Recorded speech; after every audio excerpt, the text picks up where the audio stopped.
the telecast with me is celebrated chef and restaurateur Sanjeev Kapoor. It's so good to have you, sir. And obviously, the first reaction that comes to you when Prime Minister Narendra Modi gives impetus to Indian food and organizes this World Food Festivals like the one that he has inaugurated today. Yes, thank you very much. I think it's a great initiative. This is the second edition.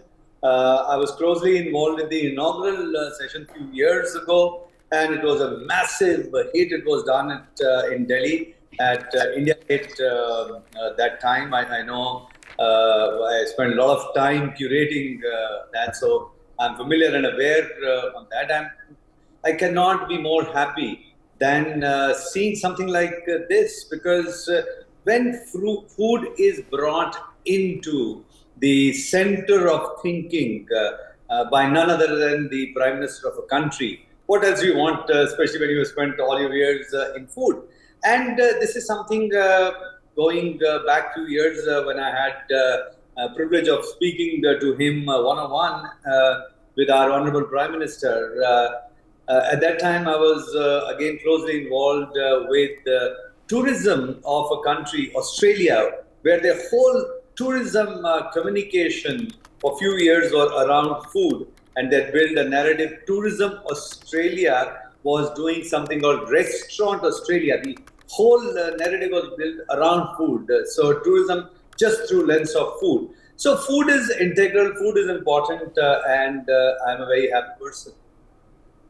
Absolutely. Your experience that you narrated of the past times that you have been an active participant in curating the festival, in speaking to Prime Minister Narendra Modi, heavily involved in the inauguration. And, you know, the theme of this festival is the millets.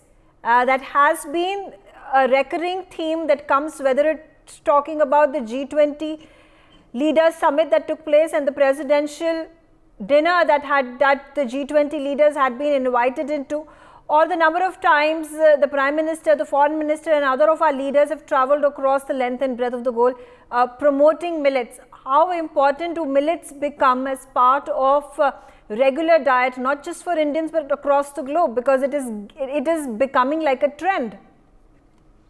Amazing, I think, transformation. I have seen this transformation, and I think United Nations announcing it's an year of International Year of Millets. That was for the world.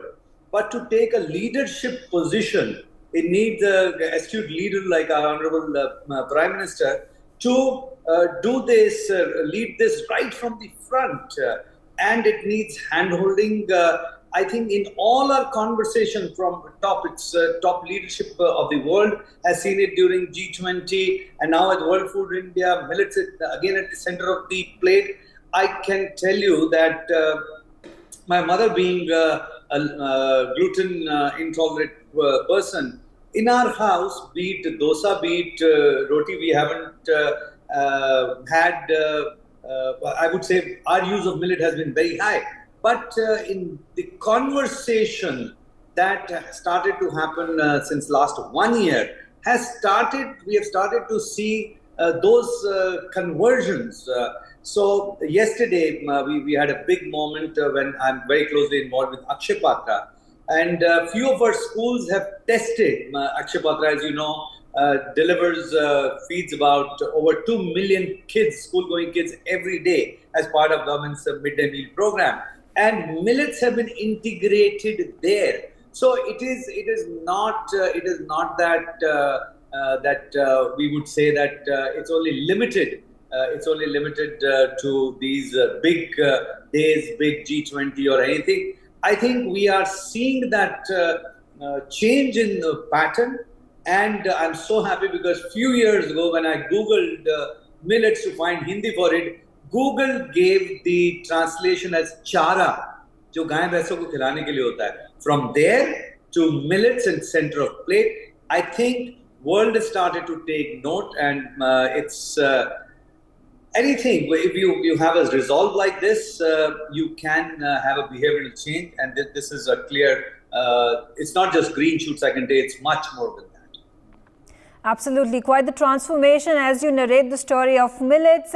An important aspect as well. I've seen a lot of your videos on Instagram. You are very popular amongst those who love to eat, who follow, who have been following you for decades together, because you've been the industry pioneer when it comes to food, when it comes to delicacies, and you know, you utilize these traditional raw materials, these pulses, these spices, these grains to come up with these new age delicacies, new age dishes.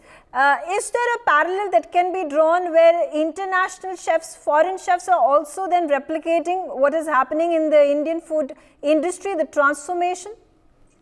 Oh, absolutely. I think chefs are trendsetters, and it's not only limited to any geography.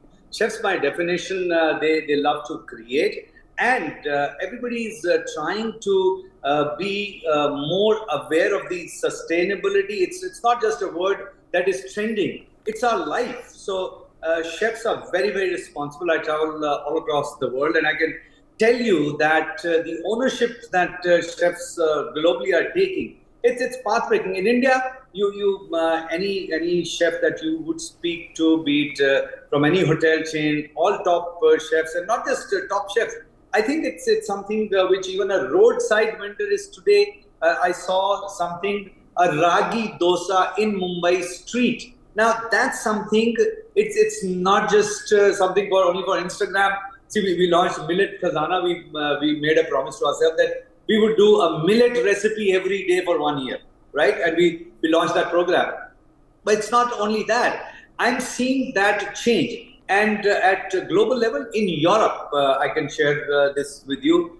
Top restaurant chef, not just any chefs, top Michelin-rated chefs have started to include millets. And I was talking to a top chef recently, and he said, you know what, how we got enamored by quinoa a few years ago, we have started to realize what the versatility of different millets that is there.